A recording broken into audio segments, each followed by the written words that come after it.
मैं दो सभ्यताओं की बात कर रहा हूं। आज जिस सिविलाइजेशन से आप आमना सामना हो रहा है, उसमें आप निजी तौर पर मत देखिए, उस सामूहिक उसमें देखेंगे, तब आपको समझ में आएगा कि ये जो पूरी दुनिया में हो रहा है, कि फ्रांस के अंदर भी किसी लड़के को वहां की पुलिस ने गोली मार दी। पुलिस गलत थी सही थी, ये मेरा बहस का मुद्दा नहीं है।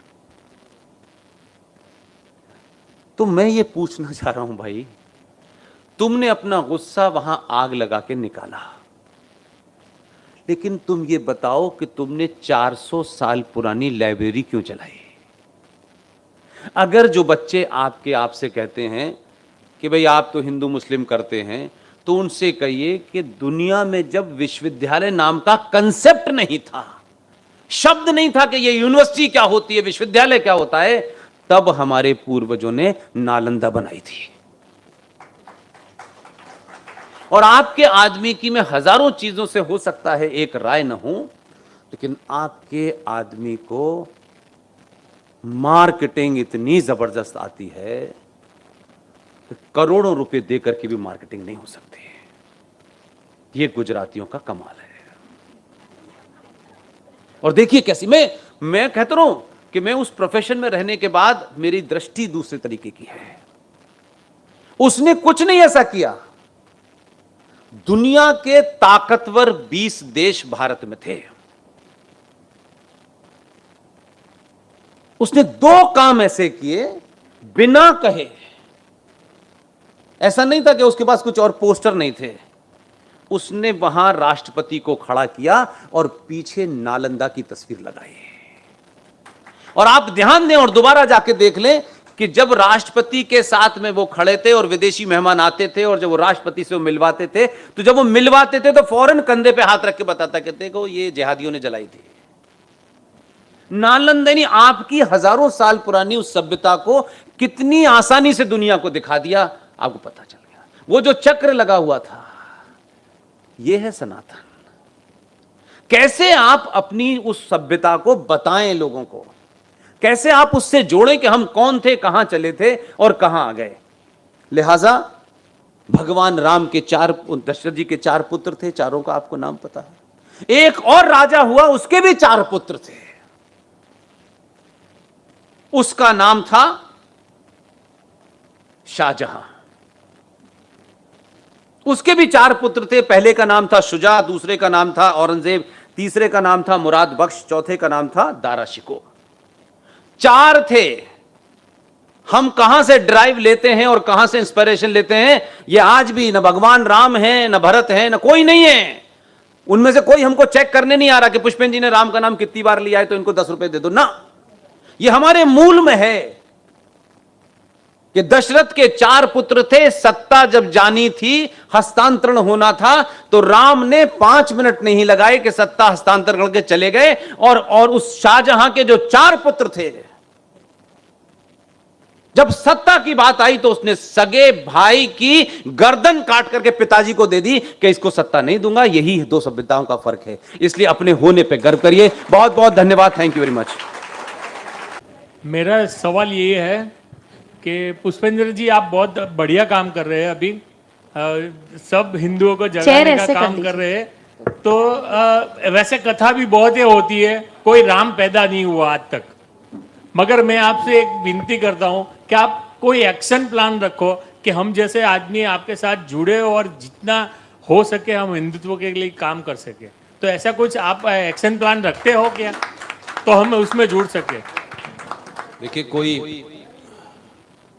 क्योंकि सार्वजनिक मंचों से बचता हूं कुछ बात कहने से, हमने कोई संगठन नहीं बनाया, क्योंकि संगठन इस देश में हर गली में 5 संगठन है हिंदुओं के, और जो उनकी छवि है वो बहुत बेहतर नहीं है। उस कारण से जो आज का युवा है वो एसोसिएट नहीं होना चाहता, क्योंकि वो उस तरीके से बात नहीं करते, उस तरीके का कम्युनिकेशन नहीं है। और वो 5-5 घंटे के प्रवचन देते हैं। वो जिस बच्चे ने बेचारे ने सत्तू खाया नहीं, मैगी खाई है, आप उसकी जान मुसीबत में कर देते हैं, वो भाग जाता है छोड़ के। बहुत सही। So what I'm trying to do that, मेरा कोई विचार नहीं, जो कुछ मैंने बोला मेरा विचार नहीं। सच को पूरी ताकत से कहिए, दुनिया में कितने भी बड़े विरोधी हों, कोई हिल नहीं सकता। हम सच नहीं बोल रहे हैं, हम अपने निजी स्वार्थ के कारण उस सच को टेम्पर कर रहे हैं। आप जहां खड़े हुए हैं, आपकी उम्र है, आपका परिवार है, क्या आपकी बाध्यताएं हैं, क्या आपकी लिमिटेशंस हैं, ये मैं इसलिए कह रहा हूं कि ये एक्सपेरिमेंट भारत में चल रहे हैं और कोई 8-10 लाख संगठन इस देश में हिंदुओं के चल रहे हैं, तब भी इस चौराहे पे हिंदू मारा जा रहा है। देश में पुलिस हिंदू, सरकार हिंदू, सेना हिंदू, व्यवस्था हिंदू, लेकिन कोई ये सच इसलिए नहीं बोलता है। अगर मेरा सगा भाई भी देश का प्रधानमंत्री बन गया, अगर मान लीजिए थोड़ी देर के लिए, तो मैं झूठ बोलना शुरू कर दूंगा। ये बीमारी से निकलिए। मई 2014 से लेकर के दिसंबर 2022 तक इस देश में हम जैसे लोग जिनके पास अब नौकरी भी नहीं है, जो पूर्ण रूप से बेरोजगार हो चुके हैं, हमने एक डाटा बनाया पूरे देश में 477 जवान हिंदू लड़के लड़कियां मुसलमानों द्वारा मॉब लिंचिंग में मारे गए हैं। ये डाटा नहीं है हमारे पास। हमारे पास डाटा है फ्रांस का, क्योंकि फ्रांस के बारे में बात करना अच्छा लगता है।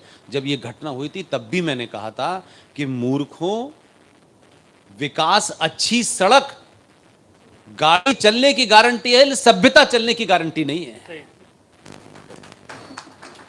फ्रांस में ना आरएसएस है, ना बीजेपी है, ना बजरंग दल है, कोई नहीं था। और फ्रांस यूएन सिक्योरिटी काउंसिल का परमानेंट मेंबर है। फ्रांस के पास राफेल हैं, नहीं बचा पाए ना। देश के अंदर जो समाज है, जिसके बारे में इस देश के स्वर्गीय पहला आर्मी का जनरल, जिनसे हम लोगों की 1 to 1 भी थी, ये बात कहने की उसमें हिम्मत थी, इसलिए उसको सड़क का गुंडा कहा गया, क्योंकि उसने ये कहा कि भारत 2.5 युद्ध में ग्रस्त है, ईस्टर्न बॉर्डर पर और वेस्टर्न बॉर्डर पर, और आधा युद्ध जो लड़ा जा रहा है वो सेना नहीं लड़ेगी, वो मुझे और आपको लड़ना है। इसलिए अगर आप अपनी भूमिका, अपने लिमिटेशंस, जो आपकी ताकत है, जो आपके कंपल्शंस हैं, आप उसमें तय कर लीजिए और वो काम करिए ईमानदारी से, दुनिया देखे या ना देखे।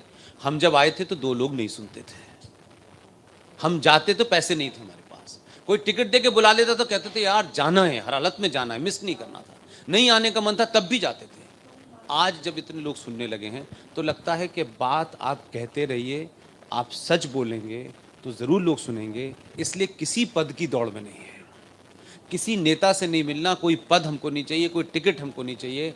हमारी आखिरी ख्वाहिश है ये करते करते हम चले जाएं, सबको पद और प्रतिष्ठा ही चाहिए। बस। ये तो ले लें, हम उनको रोक नहीं रहे, बोल लें, लेकिन इस काम में न पद मिलना है, क्योंकि पद की चाहत से आप करेंगे तो वो जो इलेक्शन के बस गेरुआ बस डाल के आएंगे ना आपके पास, वो पद लेने आएंगे, आपको मूर्ख बना के चले जाएंगे। आप फिर कहेंगे देखो ये ऐसा निकला। सर आप सनातन धर्म जी सर, यानी मानव धर्म, जी दोनों में कोई फर्क है?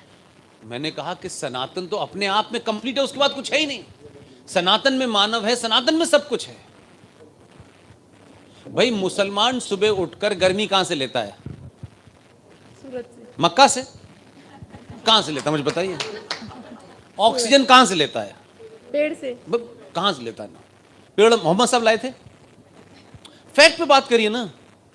वो जो आए हैं चखने के बाद कुछ और हो जाते हैं वो। तो मेरा कहना है भाई मेरे, आपने ग्रो बना लिए हैं। मजहब is grow, with in Islam grow, Christianity में ग्रो, दुकानें हैं ये। सनातन धर्म नहीं है, मजहब नहीं है, सॉरी, कि हमने कोई मजहब था, उसकी किताब है, कथा हो रही है, ये तो बाद में आया। मंदिरों का कंसेप्ट भारत में, दुनिया में बाद में आया।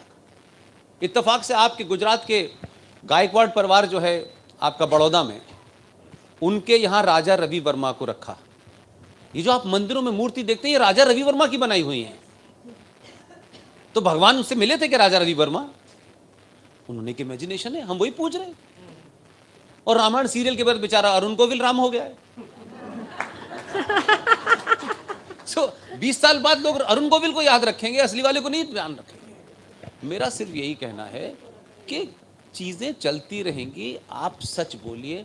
और सच का काम करिए, बाकी सब छोड़ दीजिए। जो आपकी लिमिटेशन है, जो आपकी क्षमता है, बहुत सारे लोगों से कहता हूं कि भाई आप मंदिर पे पैसा, आपसे हाथ जोड़ के कह रहा हूं, हाथ जोड़ के कह रहा हूं, मंदिर पे एक भी पैसा मत चढ़ाइए।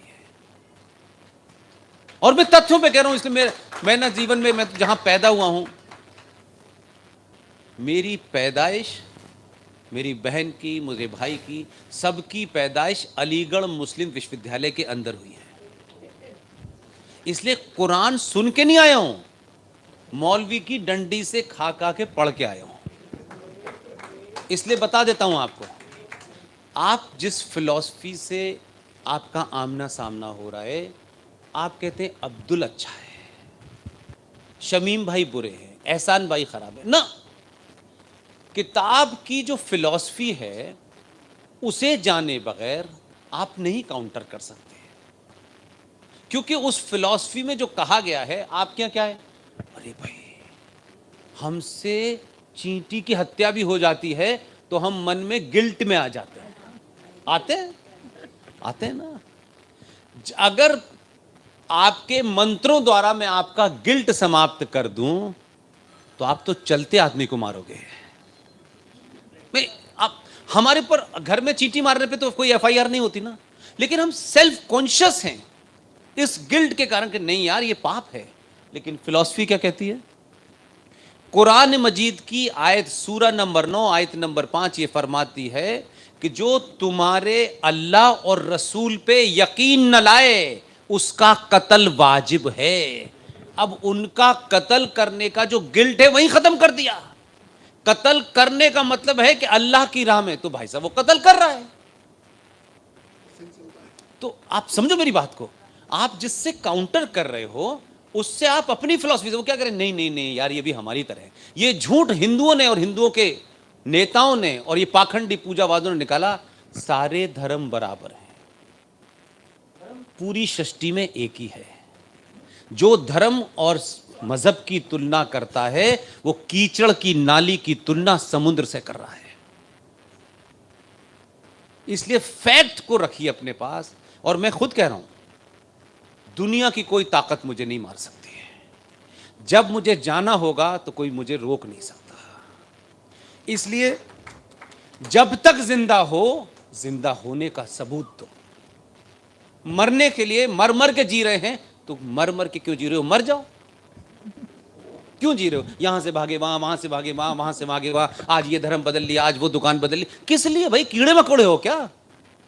You are the supreme creation of the God. आपसे सुपीरियर कोई नहीं है। आपका रंग काला है तो क्या फर्क पड़ रहा है? गोरे हो गए तो क्या हो जाएगा? पैसे वाले हो गए तो क्या हो जाएगा? पैसे वाले सोना खाते हैं क्या? उनको ज्यादा चिंता होती है अपना सोना बचाने की। रिक्शे वालों क्या, वो बीच में सो जाता है, उसे कौन मारेगा? पैसा एक माध्यम है, मीडियम है। गुजरातियों से बार बार कहता हूं, लक्ष्य नहीं है जीवन का। आप ही के यहां के लोग सब छोड़ के सन्यासी हो जाते हैं। अरे भाई, सन्यासियों से जो लड़ रहे मैदान में उनको देख के चले जाए तो फिर समस्या सॉल्व हो जाएगी। पुरुषार्थी पैदा करो अपने अंदर, मर्द पैदा करो अपने अंदर। अपने बच्चे को डिग्री दिला के अमेरिका भेज दिया आपने, वो बड़े पैकेज पे ले रहा है। पिताजी मर गए, आ नहीं पा रहा, पीआर एजेंसी को फोन कर दिया, इनको दफना देना, खत्म हो गई कहानी। इसीलिए पैदा करा था। Thank you sir. ओके